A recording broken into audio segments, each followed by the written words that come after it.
Hello everyone, it's Carol here at Oak House Journals. Thanks so much for joining me this afternoon.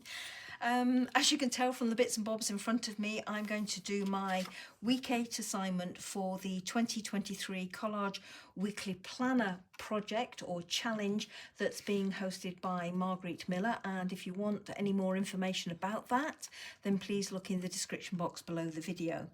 Apologies, I normally post these assignments on the Monday of the week that they're due, but I'm still getting my act back together after being on holiday, so I'm running a bit late, so apologies for that, but I promise you I will be back to normal next Monday with assignment number 9.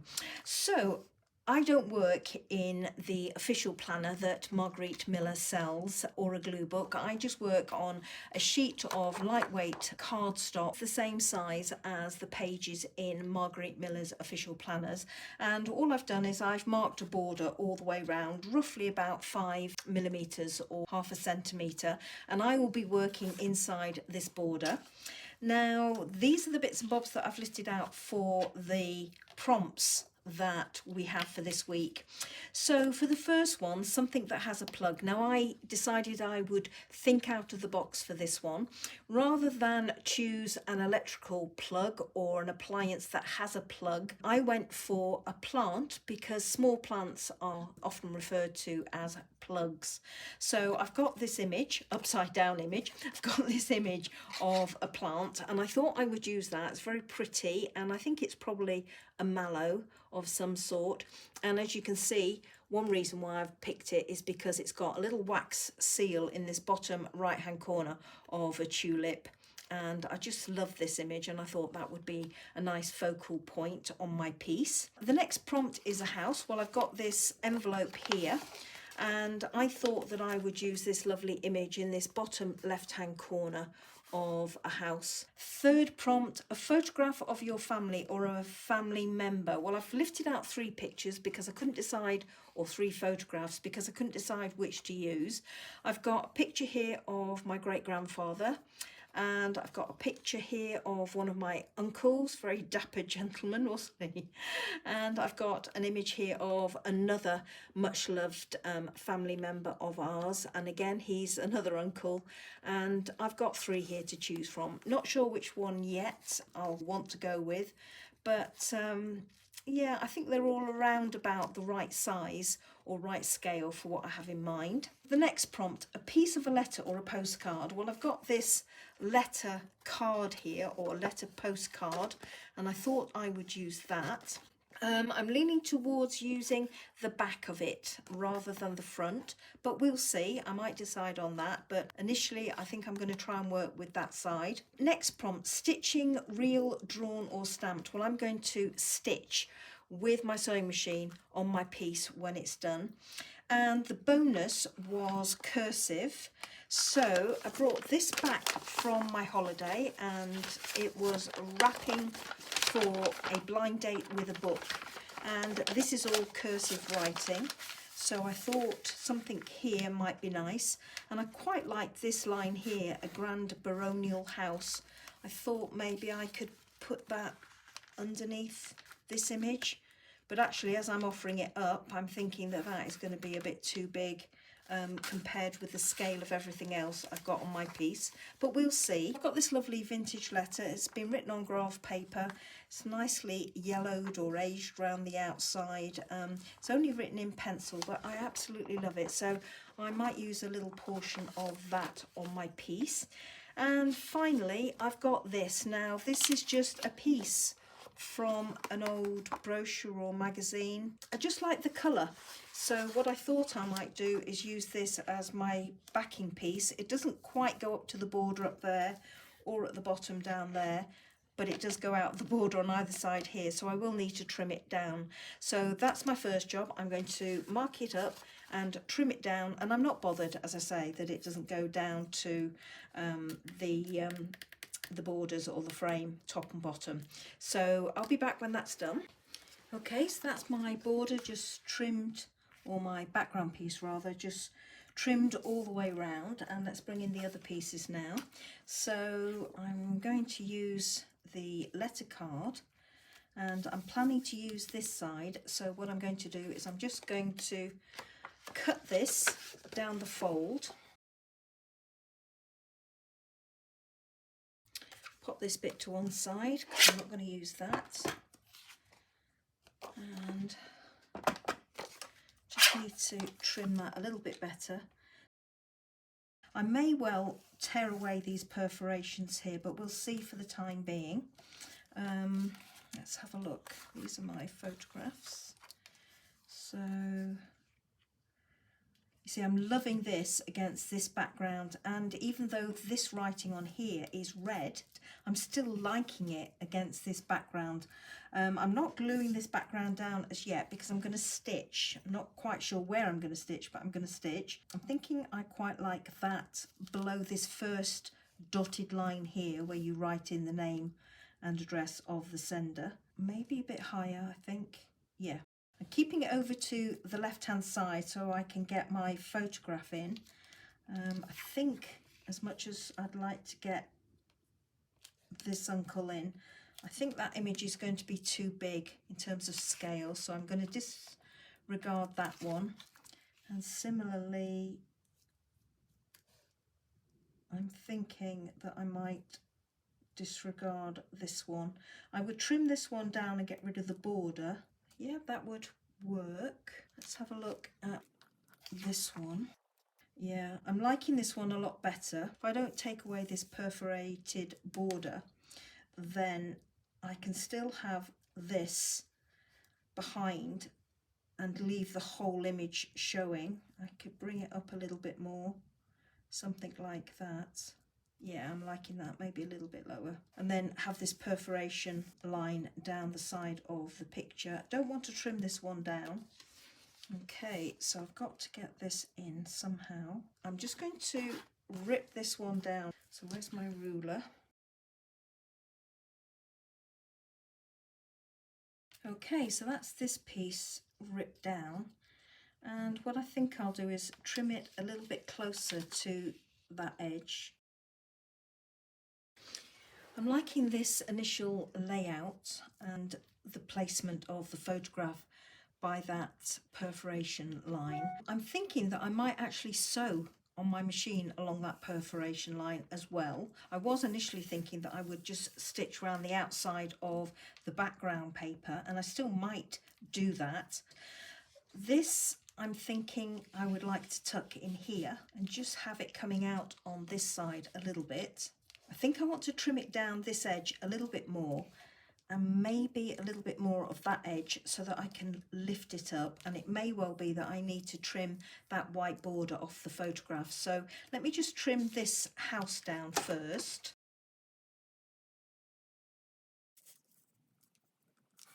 Wanting that photograph on top of the house.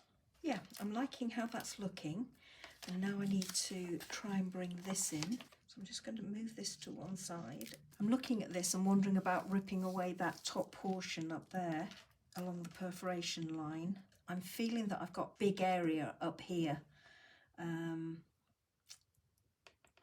Anyway, let's see what I can do with this letter here as my prompt for cursive writing. And actually, as I'm looking at it, I'm wondering whether I could make use of that portion there for along the top. Let me just tear that portion away and see what it looks like.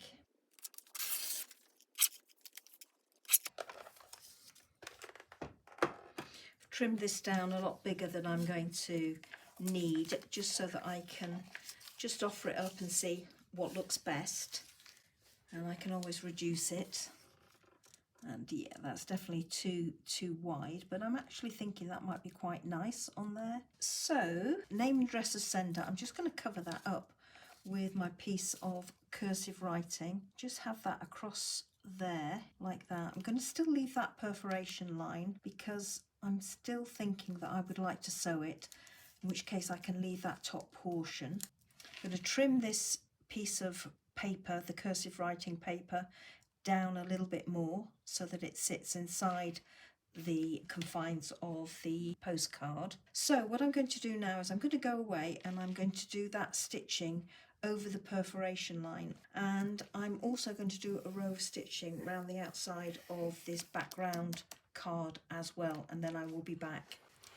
I've gone round the background card with a couple of rows of machine stitching in a cream coloured thread, and the reason I've gone for cream rather than white or any of the other colours is so that I could pick up the cream on the postcard. And as you can see, I've gone round the edge with a pinky sort of colour to pick up the pink in this flower here. And you can also see that I've done a row of stitching down the side here. Now I've gone a little bit wonky at the bottom, but I'm not too bothered about that. So I'm thinking of having this like that, then this on there like that. These two, I'm going to have something like that, I think. Move this edge of the photograph over to the stitching there. This I'm going to tuck underneath here, and I'm going to line up the apex of the roof with my stitching down the side of the card so that that sort of blends in, and have it like that. Now I'm actually thinking that I need to do something down here and up here, and that's why I've lifted out these postage stamps. So I was auditioning these. Now I quite like this brown one to pick up the darkness of this piece here. So I was thinking I might tuck that one in there like that. So have it over the top of the house image and underneath the flower and over the top of the writing, and then use one of these to kind of add a little bit more colour behind. So I'm not using much of the stamp, I'm just picking out that hint of colour to pick out the hint of colour on the flower. And then the other thing that was bothering me was that wonky stitching. So I thought I might use that one like that and pick up this colour here. So I could have something like that and just kind of mask where I've gone wonky with that stitching. And I like this piece here on the photograph. I'm not quite sure what it is. I think this is a column of stone, and this is kind of looking around the corner. So I was thinking I would try and make use of that as a feature. So I thought I might pop that little stamp on there as well, and just have it so that that little piece is peeping out. The other thing I had in mind was perhaps still use that one, change out that one for this one, which kind of blends in with those three. Use this stamp. Now this is again another dark stamp like this one up here and mimics this, but it's also got a house on it, and I thought that might be quite nice to maybe pop down in here and then go back and use this one. Now this has got a very tiny hint of green in, which is picking up the green in the flower, which I thought was quite nice. And then I thought maybe just have those three staggered down there. A lot of stamps in this one, and I'm not sure whether or not we should be having that many stamps, but I'm quite liking this sort of configuration. So I think I'm going to go with it and have this as my layout for this week. So I'm going to pop these few extra stamps to one side there, and I'm just going to glue all of this in place, and I will be back with the finished collage or the finished assignment. So everything is glued down now, and it's not quite finished.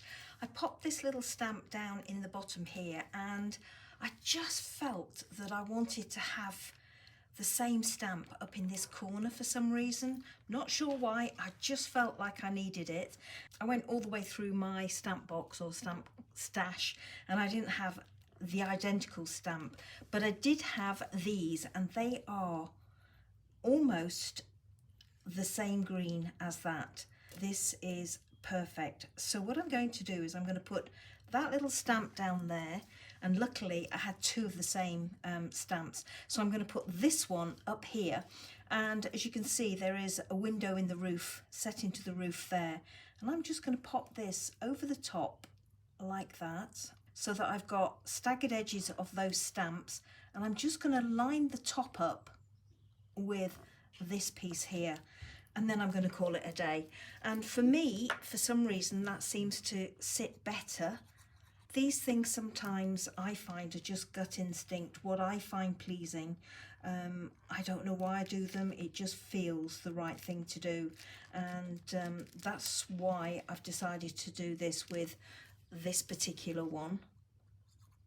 Just feels like it balances it out better, and as I say, it's a better green. And I'm just going to pop that on there like that and have those stamps staggered down there. Quick press with the bone folder and it's just moved. I will put some pictures at the end, everybody, for you to have a closer look at what I'm doing. And there we go. I'm going to call this assignment finished for today.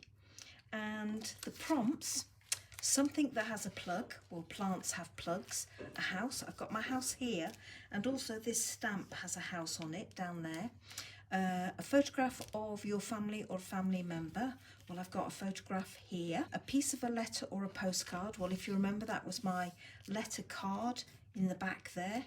Stitching, real, drawn or stamped. Well, I went for real stitching and I chose an easy option. I went for machine stitching. So a couple of rows in cream on the background piece and a couple of rows down the perforation lines on the letter card or postcard, and cursive very gently popped in the back there, and most of it is covered, but you can still make out a little bit there. So there we go, everybody. I hope you like this one, and it felt like it came together nice and easy for me this week. I have left a few loose threads up there, and I've done that on purpose. I could snip those away if I wanted to, but I think I want to draw attention to the stitching that I've done on there. So thank you as always, everybody, for watching. Sorry the video is a bit late this week. As I said, I'll get back on track for next Monday with assignment number 9. So until then, have a great week, everybody. Take care, and I'll see you soon. Bye bye now.